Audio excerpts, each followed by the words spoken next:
Hello भाई, राम राम, नमस्कार, जय हिंद। सभी विद्यार्थी कैसे हैं? देखिएगा, सीईटी का आपका नोटिफिकेशन आउट हो चुका है। कोर्टों में भीड़ लगने वाली है भाई। क्यों लगने वाली है, इस बारे में भी जानकारी लेंगे। ठीक है।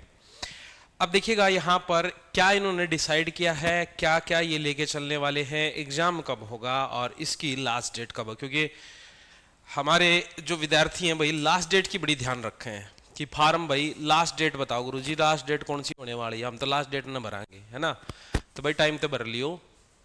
ओपनिंग डेट है भाई आपकी 28/5/2025 12 बजे से। ठीक है, यानी आज 27 तारीख है, कल है 28 तारीख। तो आप अपनी ओपनिंग डेट पे अपना भरना स्टार्ट कर देना।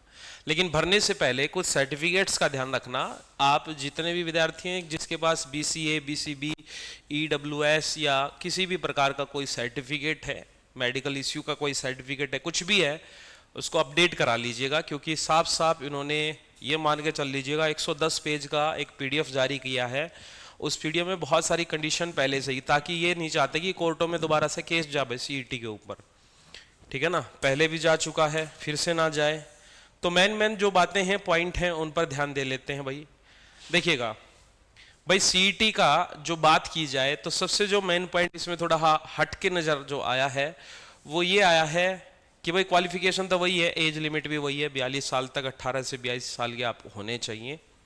ठीक है। एक मेन पॉइंट भाई यहाँ पर ये है, टोटल जो पैटर्न है आपका वो रहने वाला है 100 नंबर का, और 100 ही क्वेश्चन होंगे और 100 ही नंबर के होंगे। और मिनिमम क्वालिफिकेशन का मतलब ये है कि आपको 50% यानी 50 नंबर तो आने ही आने चाहिए। अगर आप अदर कैटेगरी के हो, चाहे वो वर्टिकल या हॉरिजॉन्टल, या आप किसी भी कैटेगरी के हो, आप किसी भी कैटेगरी से संबंध रखते हो, चाहे आपको वर्टिकली या हॉरिजॉन्टली आपको आरक्षण मिल रखा है, तो उसमें आपको 40% यानी कहने का मतलब 40 नंबर आने बहुत जरूरी है, वरना आपको डिस्क्वालीफाई माना जाएगा। यानी कहने का मतलब आपका उसमें मतलब ही नहीं रहेगा। ठीक है। दूसरी बात की जाए सिलेबस के बारे में, सिलेबस वही है, सेम है, कोई बदलाव नहीं है, सिलेबस में कोई भी चेंज नहीं देखने को मिला। और इम्पोर्टेंट चीज, अच्छा, जो हैंडीकैप्ड से संबंधित जो विद्यार्थी हैं, चैप्टर 6 में इसके बारे में लिखा हुआ है भाई। यहाँ पर आएगा वीएच वाले जितने भी विद्यार्थी हैं जो, और साथ साथ एचएच वाले जो विद्यार्थी हैं, और ओएच वाले जो विद्यार्थी हैं, और एमडी वाले जो विद्यार्थी हैं, जिसमें हम मल्टीपल डिसेबिलिटी होती है भाई, जिसमें आपको बहुत सारी होती है।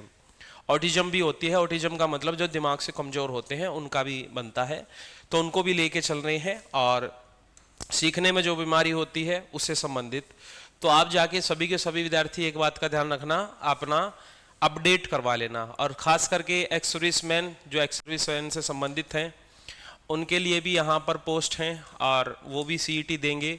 तो वो भी अपना क्या है, जो भी आपके डॉक्यूमेंट होते हैं, डॉक्यूमेंट का कहने का मतलब खास करके आपके जो सर्टिफिकेट होते हैं, उन सर्टिफिकेट को कोई दिक्कत हो, कोई कमी हो, तो उसको पहले ही अपडेट करा लेना। इस बारे में पहले से ही सरकार क्या है, सख्त है। वो चाहती है कि आप फॉर्म भरते टाइम इस चीज़ का ध्यान रखो। फॉर्म भरते टाइम ही आपका फॉर्म रिजेक्ट भी हो सकता है, यानी बाद में आप बोलोगे कि सर फॉर्म तो डाला था लेकिन रोल नंबर तो नहीं आया, हमारा पेपर तो नहीं आया। अब बात कर लेते हैं एग्जाम डेट की। एग्जाम डेट जो रहने वाली है इसकी, वो एग्जाम डेट अभी इन्होंने डिस्क्लोज नहीं की है, लेकिन पहले के मुताबिक जैसे कि मैंने बोला था कि अगस्त में सीईटी होने वाला है, पहले से ही, शुरू से ही जब लोग ये चिल्ला रहे थे कि फरवरी में होगा सीईटी, मार्च में होगा सीईटी, अप्रैल में होगा, मई में होगा, पता नहीं तरह तरह की बातें आ रही थी।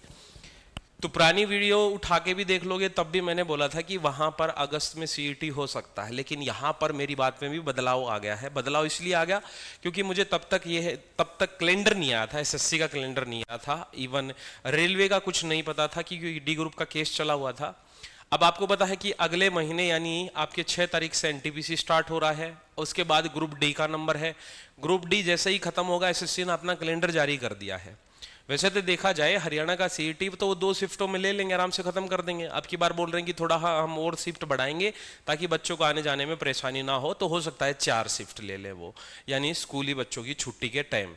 अब स्कूली बच्चों की छुट्टी, सर अभी गर्मियों की छुट्टी चली हुई, क्या अभी ले लेंगे? अभी तक तो इनके करेक्शन ही चलते रहेंगे, अभी तो टाइम लगेगा। ये मत सोचना कि अभी पेपर स्टार्ट हो जाएगा, अभी तो नहीं होगा।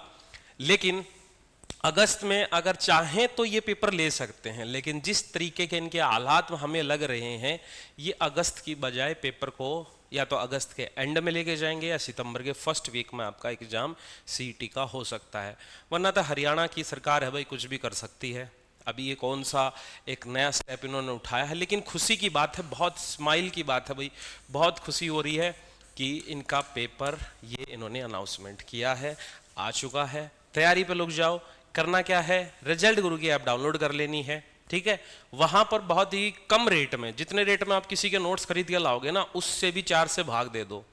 4 से भाग दे के जो पैसा बचता है, उस पैसे में आप हरियाणा का सीईटी का बैच ले सकते हो, या 2 महीने का आपका जो नेटफ्लिक्स का सब्सक्रिप्शन होता है, उस रेट में आपको हरियाणा का सीईटी का बैच मिल जाएगा। बहुत बढ़िया तरीके से पढ़ा रखा है और रिकॉर्डेड बैच है, आराम से आपको मिल जाएगा, कोई टेंशन नहीं है। रिकॉर्डेड में सबसे फायदा तो ये है ना कि दूसरों के कमेंट देखने की जरूरत नहीं है, उन पे बातें करने की जरूरत नहीं है। जो बच्चा इस अकेलेपन के साथ पढ़ता है ना, वो बच्चा ही सिलेक्शन निकालता है। भीड़ में कभी भी तैयारी नहीं होती है, तो भीड़ से हट के अपनी प्रिपरेशन जारी रखिएगा। कंपटीशन अब की बार बढ़ने वाला है, क्योंकि पहले सीईटी में जिन्होंने मौका का फायदा उठा लिया, अब वो मौका नहीं मिलेगा। अब कंपटीशन बढ़ेगा 100%। चलो मिलते हैं क्लास में, तब तक ध्यान रखना। Ram Ram, bye bye, take care.